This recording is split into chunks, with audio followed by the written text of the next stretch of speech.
You're watching Herald Now, just gone 9 minutes after 8. Inland Revenue says its bid to claw back $10 billion in overdue tax is paying off. The department says that it's getting back $12 for every $1 it's spent chasing money. The compliance crackdown, which includes issuing arrest warrants and debiting bank accounts, has generated the tax department $1.4 billion in revenue. Toby Morris is IRD's customer segment manager joining me this morning. Toby, good morning. Good morning, Brian. It's Tony. Yep. Tony, forgive me. No, it's good. Good to have you on the show, Tony, whatever your name is. It's nice to have you here. Hey, tell me, the $10 billion is a lot of money to go after. How much have you managed to pull in? So we pull in money every year. So 10 billion's the value of our tax debt, so the debt outstanding.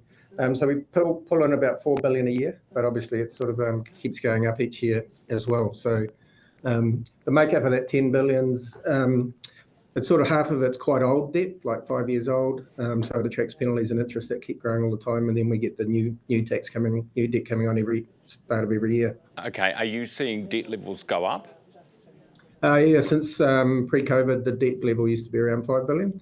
So we're definitely, during COVID, we didn't go after debt as much, and the department spent quite a bit of time helping with COVID and giving the handouts and that came out of COVID and the various products. So we've definitely seen tax debt grow post-COVID, and just with economic conditions as well, we've seen debt growing each year by around just under $1 billion a year for the last few years. Shoot, okay. So I can see. So we're looking at what we can do with that. I can see why you're wanting to when you talk about those kind of numbers. But do you risk? I mean, you mentioned the economic conditions. We had a manufacturing business owner on. He said you guys are going so hard after some of them, and they're good businesses. But there's a cyclical thing happening here. There's an economic situation going on here out of their control, and you're going after them too hard and too fast, and putting some of them out of business. What do you say to that? Yeah, definitely it's hard times for people in the various industries, and manufacturing's one. We don't think we're going too hard. What we're trying to do with all the businesses and the work we're doing is actually to get in touch with us and work with us quite early if they are having debt problems.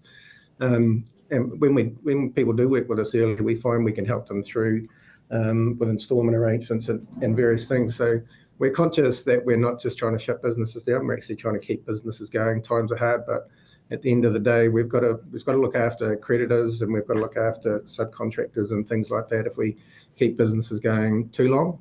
During COVID, because we sort of relaxed during COVID a little bit, we didn't have so many insolvencies and liquidation, and there were businesses still trading then that probably shouldn't have been trading then, and now we're just seeing a catch up of businesses that were probably insolvent back then, plus new businesses getting into trouble. So we don't think we're going too hard. We're definitely firmer than we were, but we try to strike that balance right. You're firmer now because you were too soft previously. Is that a fair assessment?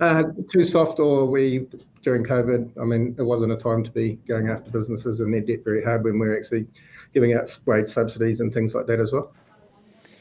See, you say that, and yet at the moment, you've got trading conditions which are arguably harder for businesses. In fact, they are. I mean, they're harder for businesses now than they were then. So, if you could be a soft touch then, why not be a soft touch now, I guess would be their argument. Yeah, I'd take their argument. But like I say, we've got to protect creditors and even employees or subcontractors. If we go too soft and just keep businesses trading when they're invariably going to fall over when it's all too late, that doesn't help. All right. Either them and the economies as well.